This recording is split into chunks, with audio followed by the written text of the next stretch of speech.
Welcome to the Bitcoin Roadshow. I'm in Serbia at the moment. It's a stunning, beautiful country. It's kind of like Bulgaria with standards. Sorry, Bulgarians. It's true though. And don't blame the gypsies. I'm talking about houses that aren't made out of mud hut in this day and age. You know, mud bricks. Anyway, the thing I want to speak about is how not to get wrecked long term. So I had a friend who I was on my way to Montenegro, and he's got a place out there. But he's not there, so and I couldn't get into North Macedonia because of some scam they've got running for insurance for $300 for the day, 300 euros. Anyway, he was asking about I think it's Blocklink, one of those decentralized companies. And he's an older guy. He's in his 60s. He's actually retired. Well, he's semi-retired. He does consultancy work for people for a company called Salvis. Anyway, I was asking about this company, and I said it's in a space I wouldn't say it's overly crowded space, the decentralized space, but there are people doing things in a different way. There's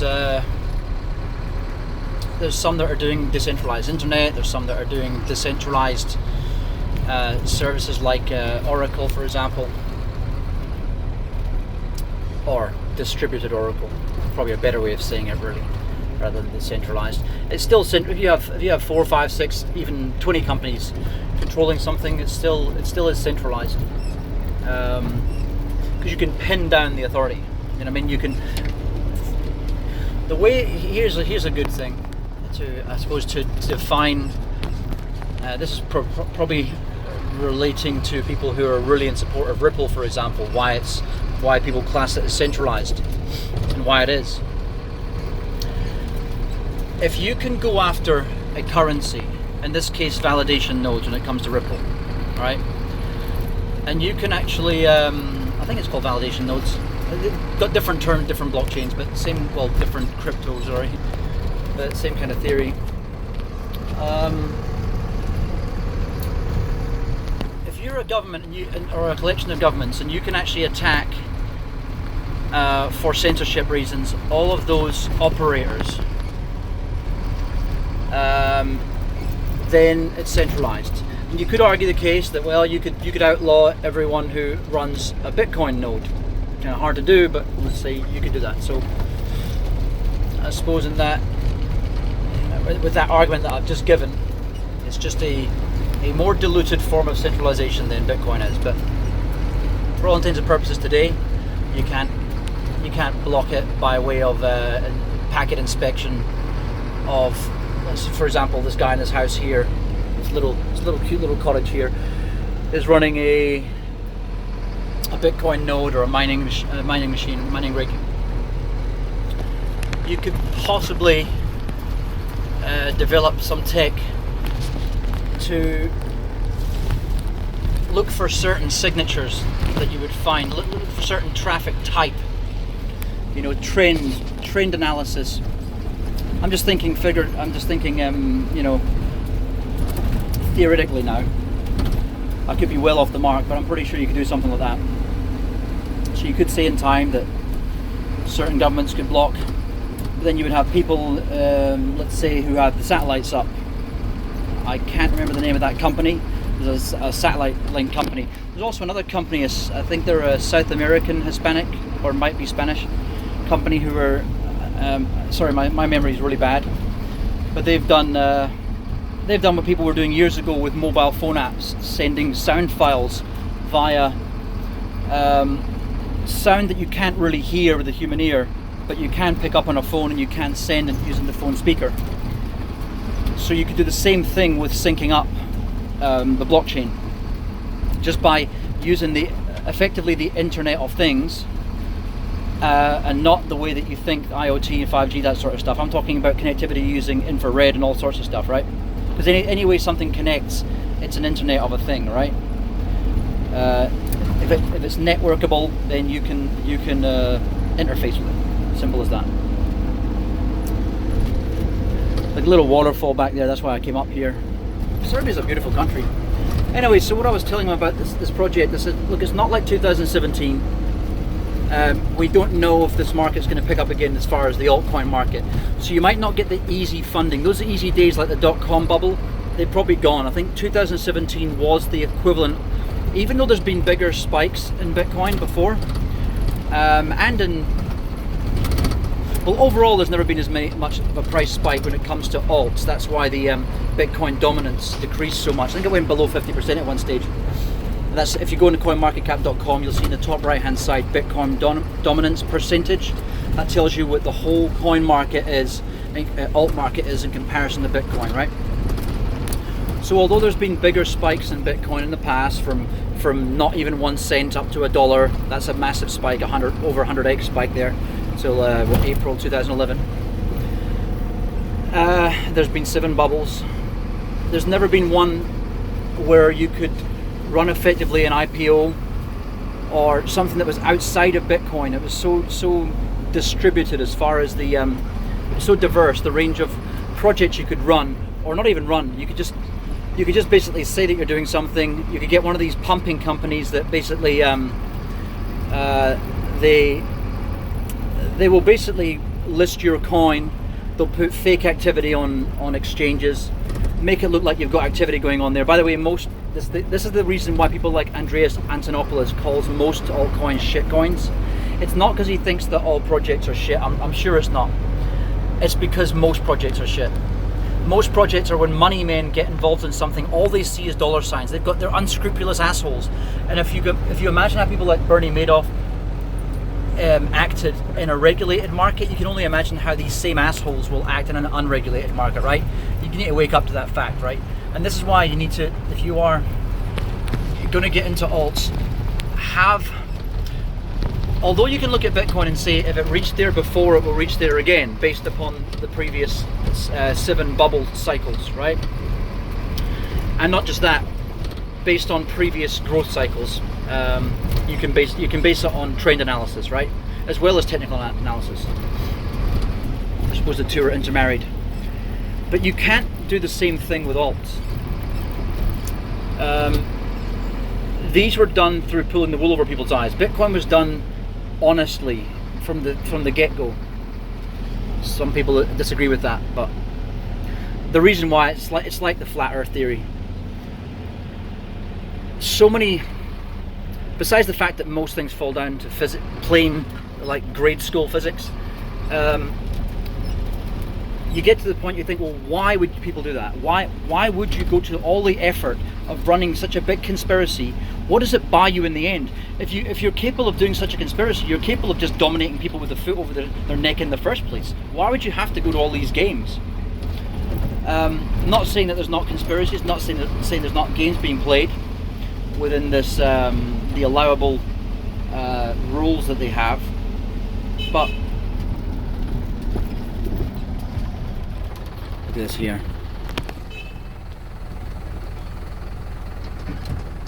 It's a cool little place, man. I just found it, just stumbled across it. Anyway, so my point to Mark was that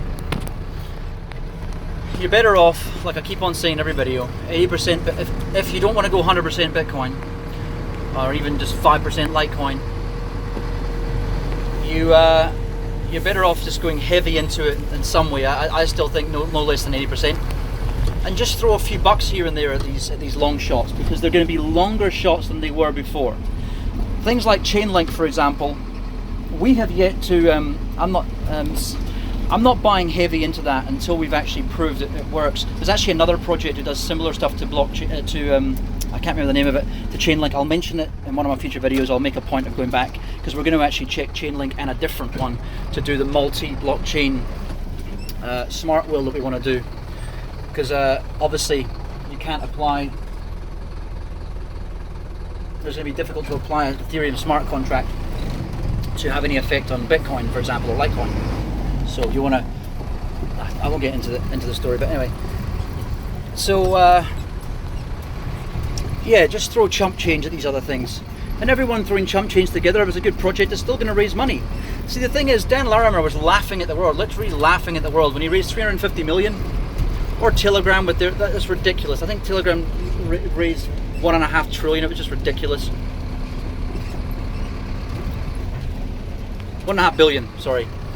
And Dan Larimer raised 350 million. Sorry, other way around. Sorry, I get these figures. They're all just numbers, all just bullshit anyway. All zeros in the end. But for traffic behind me. Yeah, if they're a worthwhile project, like I think Chainlink most likely is, and well, then it's going to raise money anyway. We'll already have in most cases some of these projects. The unfortunate thing is that some worthwhile projects won't raise money because they won't market right. They'll spend the money, but they may get ripped off in marketing, or something unfortunate happens, or some rogue employee makes a stupid situation and just causes shit for no reason. You know, there's so many reasons a project can fail. They make a promise and don't stick to it, and people have a good memory for shit. At the same time, people have a short memory for shit too sometimes. For example, when you find out something that's really changed your life, it's amazing how many of us will forget it in the space of a few years and forget those spellbinding things that we witnessed with our own two eyes. I think what I'm really saying is people have short memories, but shit can stick, and you can go to a lot of effort doing things, and just one little thing, like EOS for example. I find that the whole Brock Pierce thing, people tend to link the whole project with him, and therefore because he's running away from the law, which to be honest with you, I'm not making it just as I don't even know the guy or nothing, don't really know much about him. But I'm not going to stick up for a chomo, a potential chomo. But at the same time, I do know that governments around this world do set up people with that specific thing when it comes to kiddly fiddling, because they know rapist, kiddie fiddler, those two things, because they know that that's the thing that. Look at this. Those are the things that instantly alienate you. How to lose friends and alienate people. Call them a chomo, right? Easiest way to do it. So. Going light to these things, going heavy to Bitcoin. Okay, another friend of mine, Ivan, he's actually from this country, Ivan Boyat. I shouldn't really mention, fuck it. He was part of my group a while ago, and he's been a friend of mine for years, since I used to work with him 10 or so years ago, when I first got into Bitcoin actually. No, it wasn't. It was about 3 years before I got into Bitcoin, back in 2008. I was doing a contract in the UK. So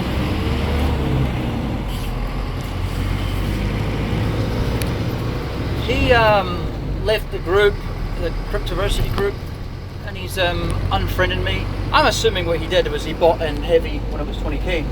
One of these people that don't listen. And not just that, you try to give them some help, and they come back to you every now and again. It's like, well, stay in contact properly. Don't give me a content every 6 months about this topic and then go, you got wrecked. That's just bullshit. Not just that, because I could have talked him out of maybe selling out, because I'm assuming this is what he did. I don't know for sure.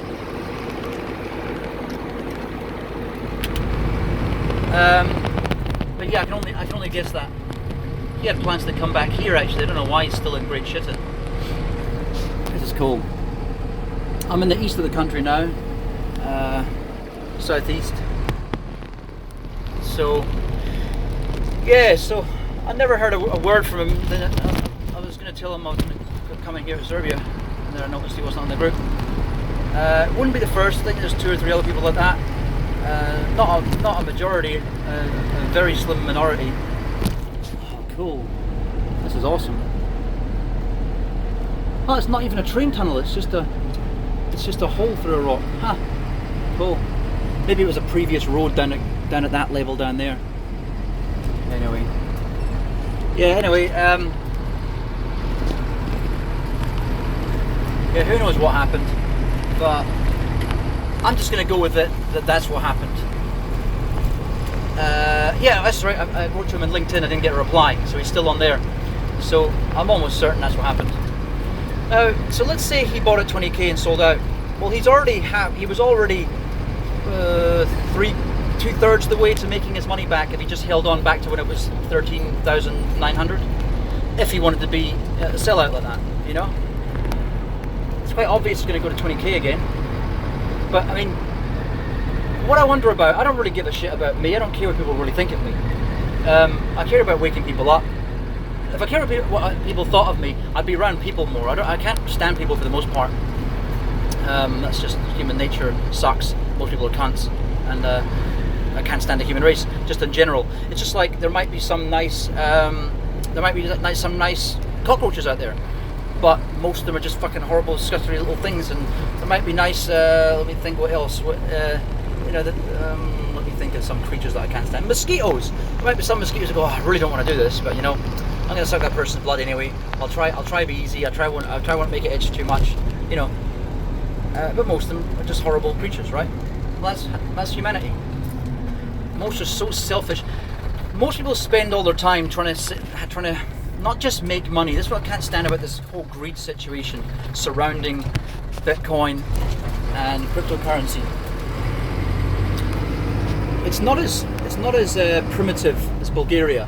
There's a lot less mud bricks being used over here, and even when there is, it's just cleaner. There's not rubbish everywhere, and it's not just gypsies that make rubbish in Bulgaria. It's actually the Bulgarians too. Anyway, back to my story. The thing I don't like about the greed is that Bitcoin was not invented to make you super rich. It was invented so you could hold on to the wealth that you worked your ass off for, right? That's why I got into it. I got sick of losing money to scumbag governments, going through borders, because I go through borders more than the average person, and just having shit stolen from me. Like, well, why have you got this gold? Because I've got this fucking gold, you cunt. What's it to do with you? You know, because I paid for it out of fucking money that I already got taxed for. That's why. What the fuck has it got to do with you? One time in New Zealand, I hammered a puzzle ring. I got so sick of paying $10 or $20 to get this ring put back together, I took a hammer to it. It's an 8-piece gold, 18-karat gold puzzle ring. Bang, bang, bang. There you go. This stupid bitch in Palmerston North Airport in New Zealand. Oh, it's raw gold. Blah, blah, you can't keep that. Blah, blah. I'm like, I'm trying to punch your fucking face in. I don't care what people say. Fuck off. If you're a cunt, you're a cunt. Look at this beautiful. Oh, look at this scenery. Oh my god, I get it so much better. Oh, what? I love this sort of stuff. But that's person in control being a cunt, right? I'm going to say cunt a lot. This one's demonetized anyway. I mean, they're all demonetized. I don't make anything of anything. Even if I did, I couldn't, because Bitcoin and fucking YouTube won't let me. So people are just trying to safeguard their wealth, right? And why shouldn't they be able to? Why shouldn't you be able to just move between borders? Why does it make a difference that you decided to walk a few steps? It's your wealth.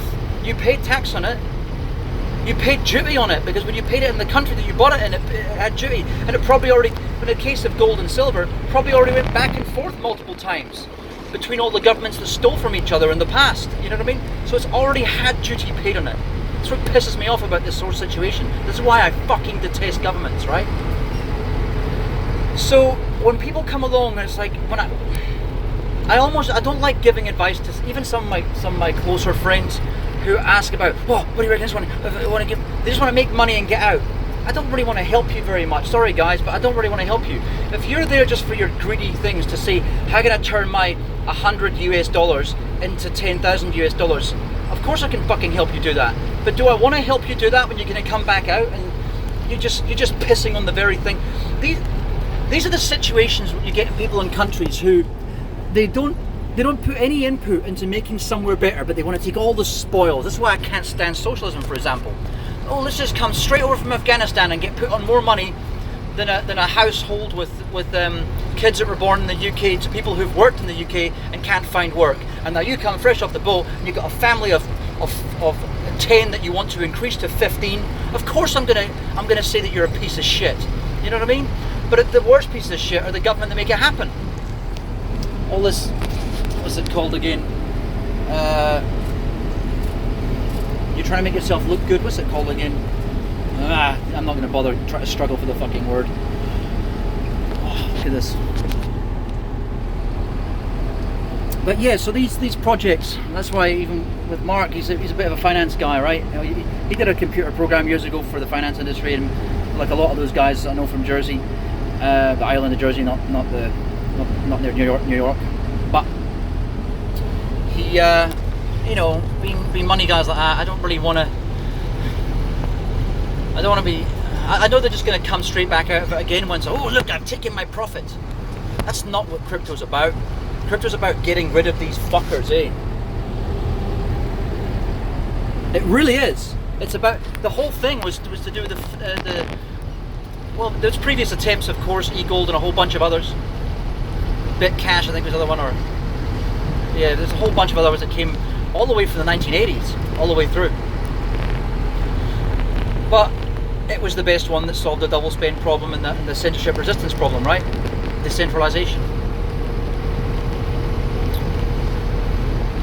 And you know, so you to come along and to take part in something only for your short-term gain, and then go back and reinvest those gains back in the old fucked up system where all the corruption and greed lives, you're missing the point. You may be a piece of shit, but you may not be. You may be just someone who's missing the point. If I explain this to you and you still feel the same way and want to take your money, then you are a piece of shit, right? Because you're the guy, betray family and friends, fabulous prizes to be won. That's you in a totalitarian fascist world. That's you, a piece of shit. Oh, what can I make out of this? Yum, rubbing your hands together, you know what I mean? Fucking assholes. This is how the world becomes a worse place, because people like that. I don't know why this kind of stuff, when you got little trees of all different sizes, reminds me a lot of Africa. I suppose there are certain places that are that, like Congo and stuff, that are that green. Anyway,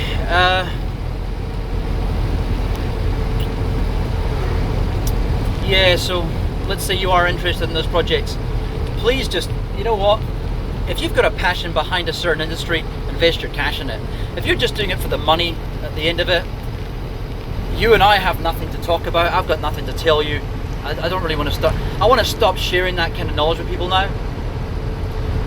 Because I used to look into them a lot, and I thought to myself, you know, do I really believe in any of these things? Some of them I do. Like litecoin I still hold a lot of, for example, because I really do believe that there needed to be some kind of, not a backup for Bitcoin, but a reason to make, if Bitcoin stayed a store of value instead of a money, instead of a cash, instead of a currency, if it stayed like that, then we needed something else. Or probably some other thing. That's why I was a bit into Vertcoin as well. Just fast, nimble coins. The blockchain that came from Bitcoin, or CIA, whatever you want to, you know, however far back you want to look at it. It was created to make free speech, right? That's what money is freedom of speech, apparently. Money is speech. Lots of talks on that one, Andreas Antonopoulos. So, these other projects are happening, including our own, right? They're nowhere near as important as Bitcoin. And that's why I wish everyone would get, if they're going to get into alts, yeah, get into alts. If you follow this channel, I would advocate get into alts. My advice is, this is new monetary advice. It's not financial advice, old world financial bullshit advice. It's new world economy advice, right? And I would advise you, if you want to follow me, is stay to Bitcoin heavy. I've always said this all the way through. Even years ago, you can look all the way through. You can find other videos on Twitter and Facebook, because you can't get the stuff on YouTube anymore, of course, since 2016 or 17. But I'd advise you to go heavy into Bitcoin, and only go into any altcoin unless it's one of your friends, you want to support them, or it's a company that you otherwise would have wanted to get in. I remember trying to get into Google years ago, Amazon. I just put everything in a too-hard basket, because right at the beginning I knew Google was going to take off. Right at the beginning I knew Amazon, well, not the beginning, probably about a year after Amazon or 2 years after Amazon, that's when I thought this is going to really do well. Apple, nowhere near the beginning, but I did see When the iPhone first came out, that's when I wanted to buy shares. It just went in the too hard basket. I used to work with Vodafone, it was the biggest mobile company in the world at the time. So of course I thought, this is going to really do well. I can see this is a game changer. It's much better than BlackBerry, and it was. And of course, since then I would have done very well. So I mean, the average person, the average mum and dad investor, could do a lot better when it comes to investment. But what they try to do is they try to lock out the average person, and this is where the current, look at this. This is where the current market of altcoins, with the ICO, that leveled the playing field. It allowed you to invest in things, and a lot of them are scams, but so were penny stocks and some of these things in the old days with the boiler room that used to sell stocks that would pump and dump stuff. It's the same kind of thing. And these bastards would make a lot of money, but you couldn't be part of it. Wolf of Wall Street, that's not you, that's someone else. Well, someone who's got the guts to actually do that job for a start. It's not complete on a silver platter. But my point is, it opened up that market to more people. It took away the too hard basket and made it easier for people to do a little bit of research and say, oh, that's how I do it. And therefore escape their day-to-day jobs. Like people who are actors, or big Hollywood actors do. They don't work. Don't tell me that shit that they work and they deserve the money. They don't deserve that level of money. You don't deserve 50 million for a fucking movie. Because you acted. What do you do? Yeah, man, I act. Oh yeah, shit, man. Oh, you've done a lot for the world, man. You've done fuck all. Your contribution is net zero, except for people going or like saying a porn star really deserves a few million per movie. You know what I mean? Actually, they probably do, because at least they're giving away some of their soul. You know what I mean? More and more each day with every other job as a prostitute. My opinion, keep yours to yourself. Shit, wide load. So yeah, invest in projects you believe in. If it's something that you would have otherwise tried to enter in the old market, then try to enter it now. That's all it's there for, really. So in that case, I will give my advice, but I just don't like the fact that it's linked into crypto, that's all. Yeah, go heavy into Bitcoin. If you're going heavy into Bitcoin, then I don't mind giving you advice in other areas, because actually historically my advice has been fucking good.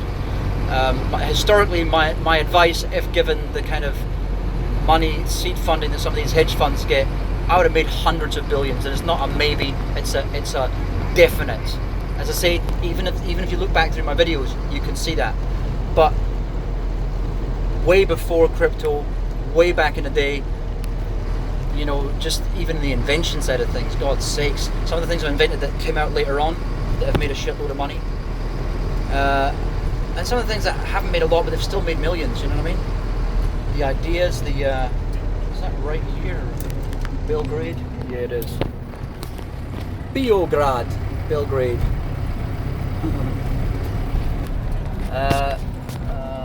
Okay, I've got a toll booth coming. And look, I'm going to leave it at that. This is the Bitcoin Roadshow. I've been Craig, you've been you. This has been Serbia, and this is a toll booth.